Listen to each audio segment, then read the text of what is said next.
இந்த உலகத்தில் எறும்புகளை சாப்பிடும் ஒரு விலங்கு இருக்கிறது. அதுதான் எறும்பு தின்னி.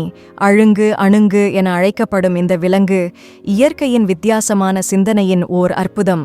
இவற்றில் 2-3 வகைகள் உள்ளன. அவற்றில் ஒன்றை பற்றி இங்கு பார்ப்போம். எறும்பு தின்னிகள் முதலில் தெற்கமெரிக்காவில் தோன்றின. இவை கோடிக்கணக்கான ஆண்டுகளாக பூச்சிகளை உணவாக கொண்டு வாழும் பண்டைய பாலூட்டிகள் என்ற வரிசையில் வருகிறது. இப்போது அவை காணப்படுவது வெப்பமண்டல நாடுகளில் தென் அமெரிக்கா, ஆப்பிரிக்கா, இந்தியா, இலங்கை மற்றும் தென்கிழக்கு ஆசியா.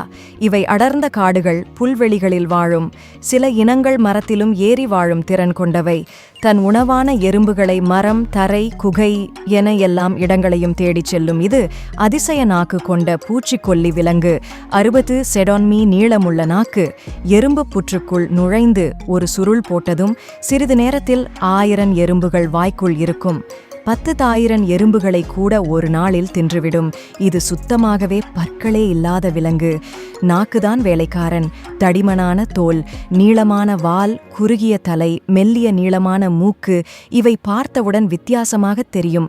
பெண்கள் ஆண்களை விட சிறியவை. இவை கண்ணால் பார்க்காது, மூக்கால் மாத்திரம் உணவு தேடும். நிலத்தடியில் மூழ்கிய பூச்சிகளையும் கண்டுபிடித்துவிடும். பூச்சிகள் யாரும் லீவ் எடுக்கவே முடியாது. இவை பொதுவாக 15 முதல் 20 ஆண்டுகள் வரை வாழக்கூடியவை. சிறிய இனங்கள் குறைவாகவும் பெரியவைகள் அதிகமாகவும் வாழும். தனிமையில் வாழும் இவை கோடை காலம் வந்தாலே காதலிக்க தயாராகிவிடும். ஆண் எறும்பு தின்னி பெண்ணை விட 50% பெரிது. காதல் வரிசையில் அதிக போட்டி இருக்கும். ஒரு ஆண்டில் ஒரே ஒரு குட்டி மட்டும் பிறக்கும். குட்டி பிறந்தவுடன் அம்மாவின் முதுகில் ஒட்டிக்கொண்டு பயணிக்கும். அம்மா குதிரை மாதிரி 6 மாதங்கள் வரை அந்த குட்டி கீழே இறங்காது.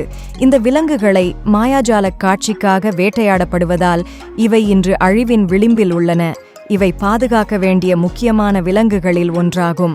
ஒரே ஒரு நாக்கால் நூற்றுக்கணக்கான பூச்சிகளை பிடிக்கக்கூடிய ஒரு விலங்கு. இயற்கையின் இந்த அற்புதத்தை நாம் காக்க வேண்டும். நன்றி. மேலும் அடுத்த வீடியோவில் மற்றொரு விசித்திரமான விலங்கு பற்றி தெரிந்து கொள்ளலாம்.